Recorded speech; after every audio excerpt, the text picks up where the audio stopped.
बहुत समय पहले की बात है। एक ज्योतिषी आचार्य जी थे। एक दिन उन्होंने अपनी कुंडली देखी और देखा कि उनकी मृत्यु जल में मगरमच्छ से होगी। ये जानकर आचार्य जी बहुत डर गए।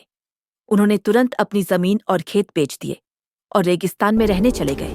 वो सोचने लगे, जहां पानी ही नहीं वहां मगरमच्छ कैसे आएगा।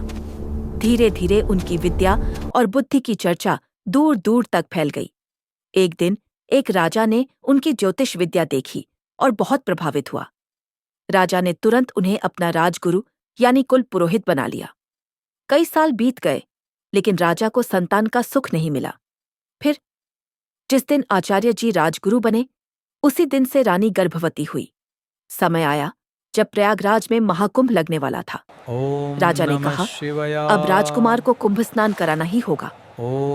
आचार्य जी घबरा गए। उन्होंने कहा, मैं नहीं जा सकता।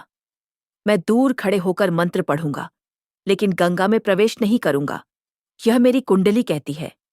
लेकिन राजा ने जोर देकर कहा, पंडिता जी, आप हमारे कुल पुरोहित हैं। यह राजकुमार का पहला महाकुंभ गंगा स्नान है। आपको संगम तक चलना ही होगा। आचार्य जी ने कहा, ठीक है, मैं संगम पर जाल बिछाकर सुरक्षा करूंगा और वहीं जाकर मंत्र पढ़ूंगा। आखिरकार आचार्य जी राजाध्या मानकर संगम तक गए।